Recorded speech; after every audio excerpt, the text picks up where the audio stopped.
Good morning. It's Tuesday, December 15th, 2020. We're almost at the end of the year. It's lovely here. It's sunny, but it's 19 degrees. But we have no snow. The skies are a little cloudy, but very sunny. And last night at book group, we had reports from Todd in Carlisle, Pennsylvania. They're expecting, I think 6 plus, was it 6 to 12 inches of snow today?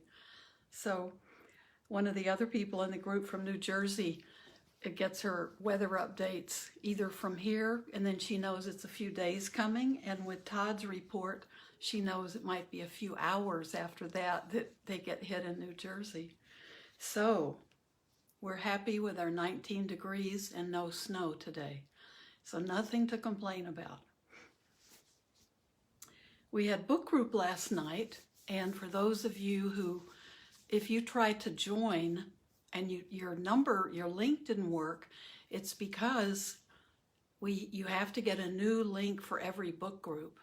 And I had 3 people who contacted me after the group and said they couldn't get in. And they get a message that says that the person is on another Zoom group. So they're using the same link to get in.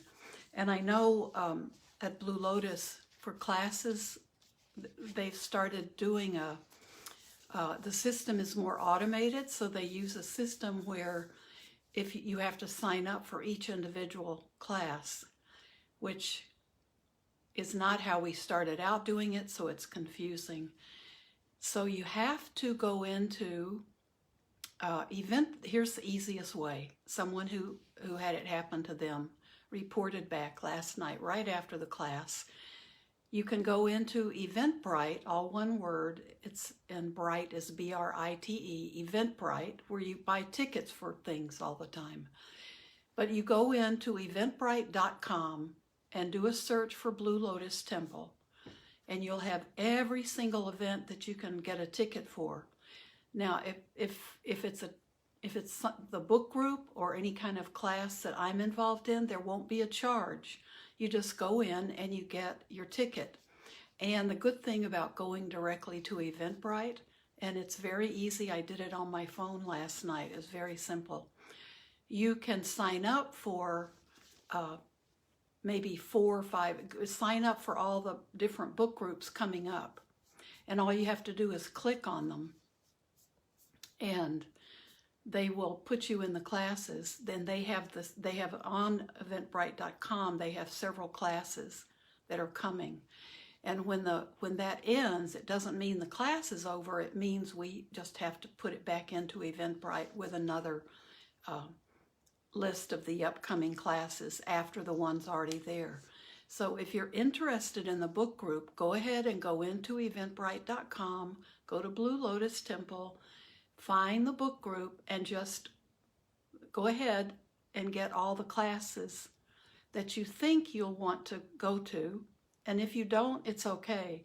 But what will happen is then Eventbrite will send you a link, and they always will send it at least, and usually earlier than 1 hour before the class begins. So then they automatically serve as a reminder. But you have to be watching your email for the link. So that's the simplest way to do it. And I'm sorry that there were so many of you who couldn't get in last night. And it's a wonderful hour together. Yeah, Mary Ann's saying the book group is a wonderful place to be. And it is. It's just good to be with each other. And we're really enjoying the things that different people are pulling out of the book. So we went through, we had 10 to 12 was our reading assignment.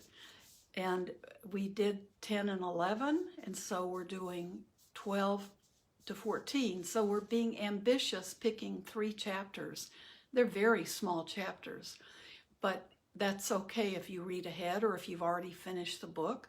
because then you can go back, and the chapters that we're on, we're trying to kind of pick the bones, pick all the juicy meat from those. And it's a great discussion if you're just listening and you don't want, somebody last night, their kids were still doing their homework, so they were just listening.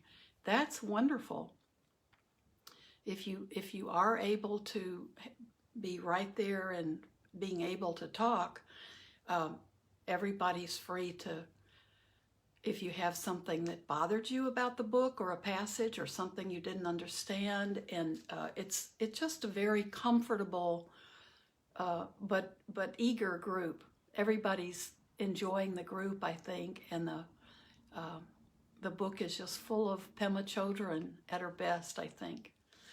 And what I've noticed is, and Maria made the comment last night, she YouTubed and searched for Pema Chodron, found a ton of really good interviews with her and excerpts from her teachings, and was mentioning that it was really good to get to see her and hear her voice. And there are also, I'm getting lots of stuff in my email that are excerpts from Pema Chodron in books that she's working on, or compilations of her teachings. And I'm going to put a lot of those links on. I'll put them on my Facebook page, and I'll also put them on the Blue Lotus page. And those links have been lovely. I just listened to a few this morning, and they're short, but they're very good tips about our practice. And we all love Pema Chodron because she's brutally honest about her own struggles and her own behavior patterns that keep cropping up for her, and that she's always working with. So we relate to her, and that's one of the things that makes her teaching so right on. Everyone can find different things that really appeal to them or really speak to them, and that's enjoyable to see. It's a good way to be working with each other. So I will try to get information up to remind people the best way to work with Eventbrite. And if you tell someone and they want to come and they say, oh, Eventbrite's, you have to pay for everything. You don't pay, you're not even asked to make a suggested donation. We're just the temple is using Eventbrite to get the information out to whoever wants to be in the class. But you have to basically get your ticket for every class, but do it ahead of time and have a group of tickets. And then I'll still remind people every time, because I hate that people either miss the announcement, or Eventbrite, and this process is probably new to so many of us, that if I put that announcement out, then it may not have even been on your radar, because it may have sounded like a foreign language. So we're not moving fast, but we're really moving with a lot of delight and a lot of insight at the same time. We start with about a 10-minute meditation practice, just to help us get centered and grounded, and we don't spend all of our time because we only have an hour. So, but that's 10 minutes together sitting is good. So there's another book that I'm listening to, that Dan Harris on 10% Happier. I don't have a subscription to his app, but he has a lot of things that are available and are free, and you don't have to get $100 a year subscription if you don't want to or can't afford to. There are a lot of things on his site, and on if you look at the app, there are a lot of things that are free. And there also, I listened to a talk this morning about, he was interviewing someone who wrote a book that I thought, you may have all seen it. There's a big loaf of challah bread on the cover, and it's enlightenment. I want to say bite by bite, but I'm probably wrong. But the bread is, there's a chunk out of it. And he's a well-known Jewish writer, and he's delved into lots of different traditions, looking for the confidence that he could have in spirituality and his own journeys with it. And he now uses meditation and teachings, and he's still a Jewish teacher, but he's also a Buddhist. And I think the book sounded great. It sounded like might be a good book club idea. And I don't even remember if I've got the title right, but it looks like it might be a recipe book when you first look at it, a baking book. So I want to show you something. I'm just stepping out of the camera for a second.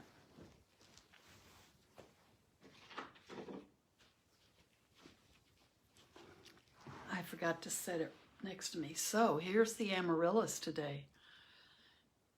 Let's see. If we look at that, the entire thing does fit in the camera. So my third stalk is still not blooming. I can see it just beginning to very, very gently to open up at the top. But these other two are probably sucking all the energy up. So my top one has 4 blossoms on it. Just like my friend Marty's. She only has 1 stalk, but she has 4 blossoms coming out of it. So there are 4 separate blossoms in the top. One of them is definitely opening up. Yeah, I'm pointing that one at you. It's opening up. And then the shortest one has 2, and I think there's even a third. There might be, unless that's just a folded leaf.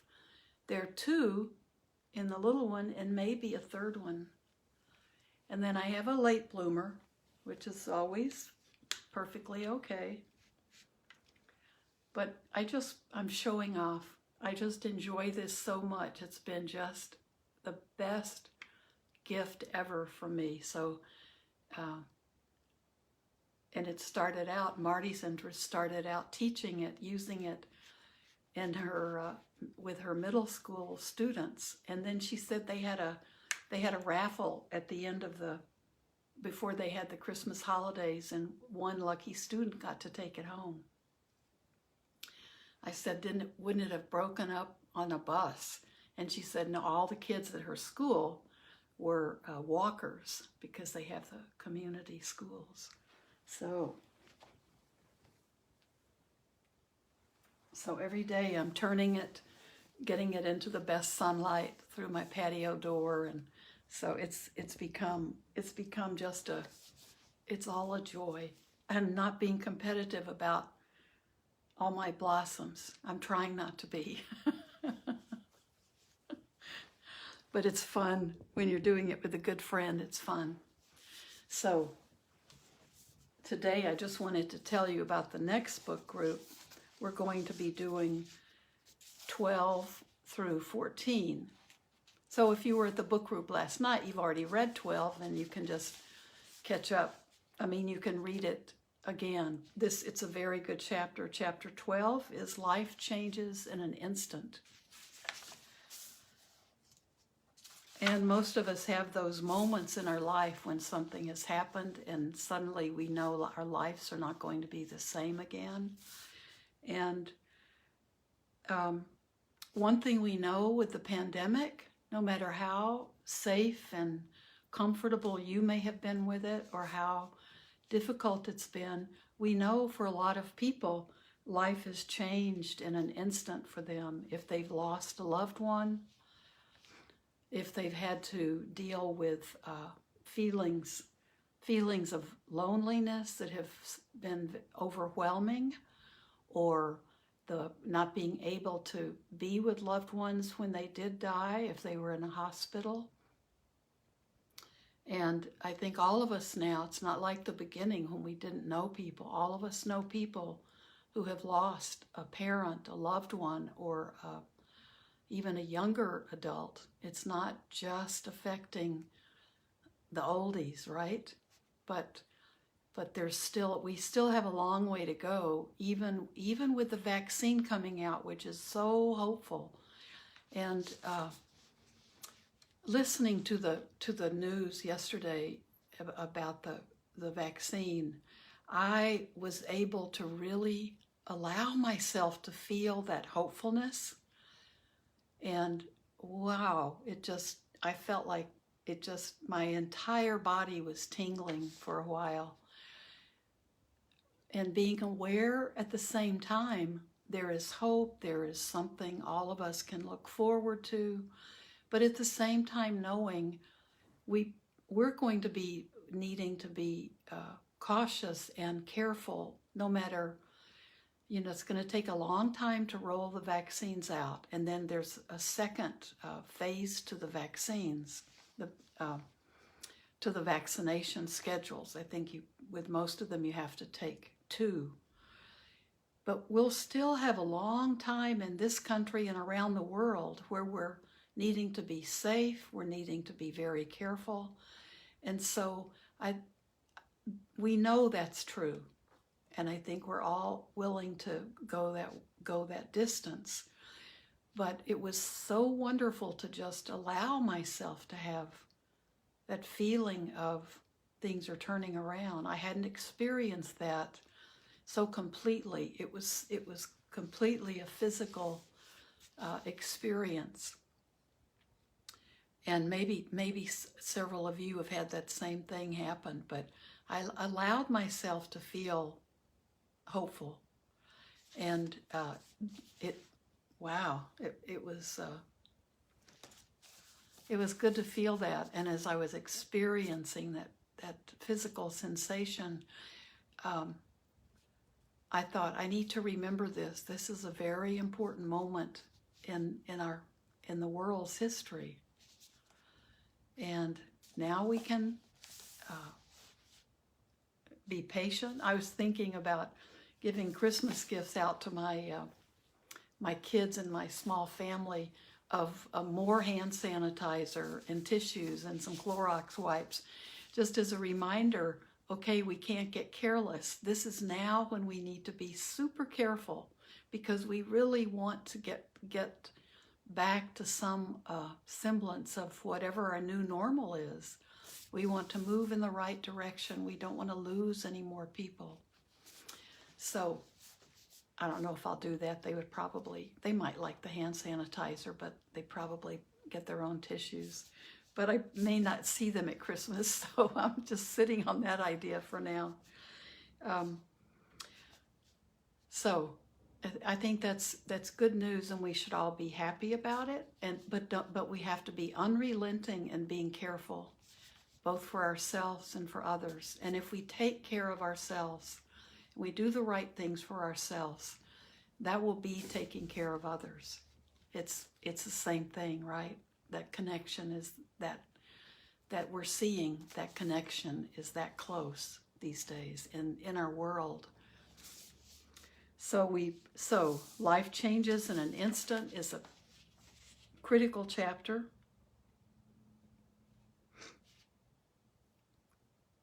I'll read just a small part of it because, of course, she wrote the book before the pandemic, but so that she talks about that sudden feeling of emptiness. And this is from Joan. She just explained Joan Didion's experience of just having her husband drop dead as she was finishing up preparations for dinner.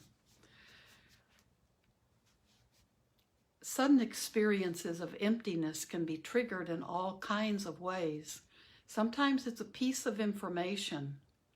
I knew someone who, when he was about 18, went through a profoundly unsettling experience after finding out he had been adopted. His adoptive parents had been very kind to him, and nothing really bad had happened in his childhood. Yet the discovery immediately upended the version of reality he had unknowingly constructed. Up to that point, he had lived his whole life assuming that the mother who had raised him had given birth to him, and that his Father had also been with him from day one. This reality was so finely integrated into his being that when he found out the truth, he had a major experience of groundlessness. Not only were the meanings of mother and father undermined, his own very identity had come into question. When your bubble bursts, even the most ordinary things in your life are stripped of their extra layers of imputed meaning. You find yourself in a groundless, open space. This can last for just a moment, or in the case of a severe shock like Joan Didion's, it can last much longer. If your world is so radically upended, it may take a long time to put it back together, to get some kind of ground back under your feet.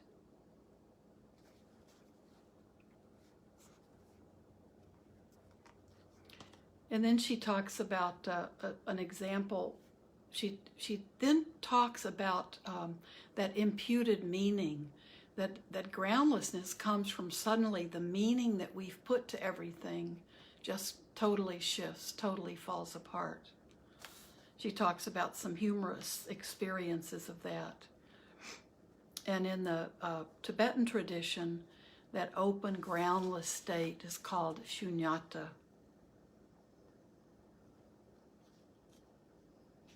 So here's her antidote. We may have had some of those situations just during this pandemic, which has been the last 9 months. If you've lost someone, if you've been, there are so many things that could have happened to any of you listening. The difficulty with emptiness occurs when we have no context for understanding the experience. If emptiness is simply thrust upon us by circumstances, it can be very painful or at least disorienting.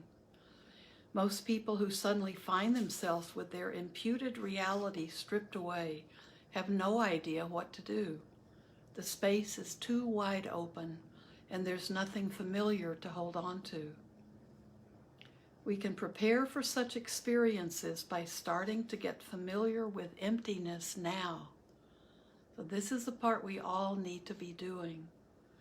One way of doing this is the method described in the previous chapter, sitting in the middle of what's going on and letting go of concepts and labels to the best of our ability. If we do this regular, we may, from time to time, have vivid experiences as how everything is empty of our fixed ideas, and mental overlays. They can be similar to moments of life as you know it ends, but without the shock and trauma. Although these moments of insight seem to arise from nowhere, they come about because of our practice, from our willingness to keep sitting in the middle of our karmic seeds ripening. They are the natural result of our openness and curiosity about whether our labels and mental imputations have any basis in reality. Cultivating the experience of emptiness will give us a context for what's going on when the bottom falls out of our lives.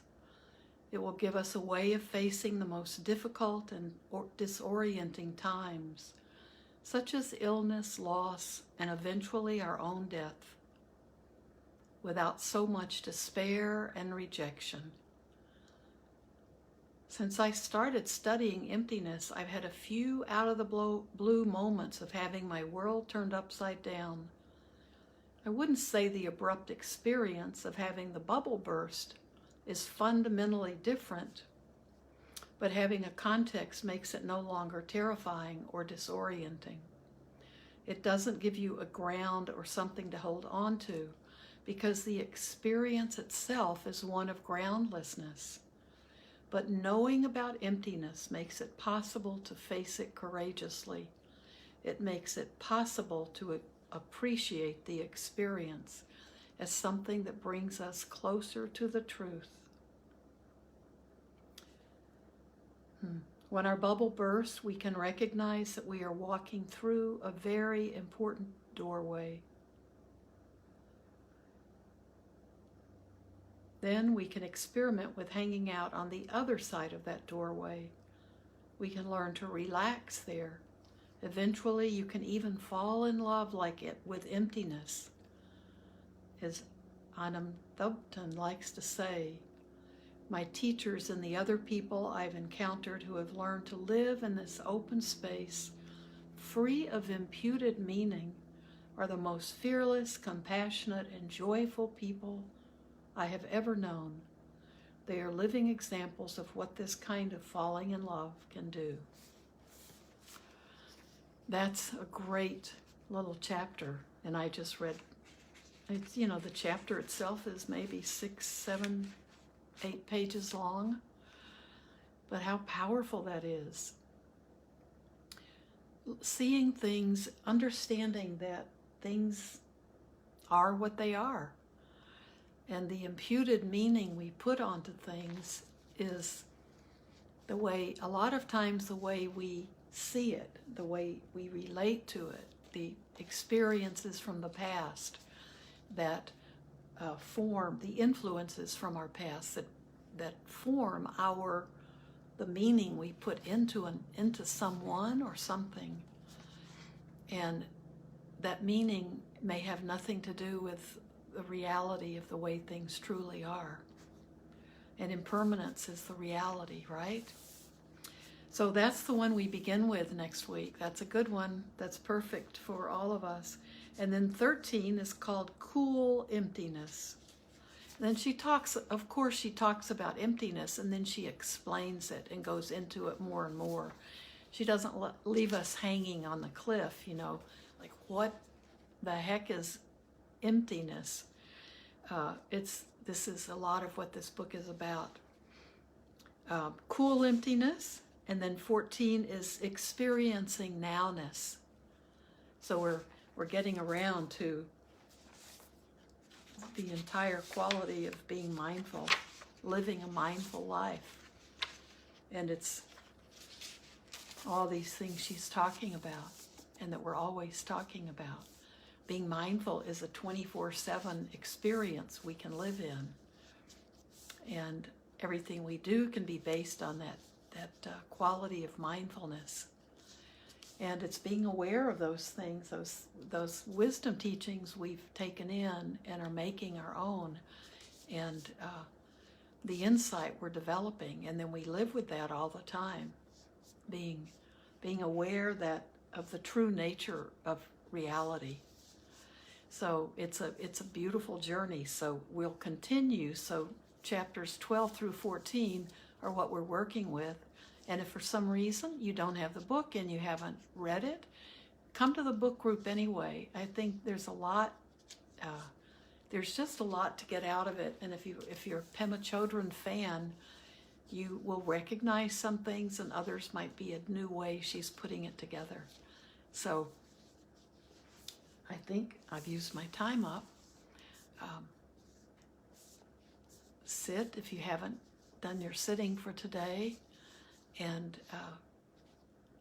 be full of joy for something today. Even if it's a couple of seconds of joy, find something that can delight your heart and just help you overcome any despair or loneliness or sadness you're feeling. Being hopeful can be joyful, and just allowing yourself to have a little squirrel or a flower or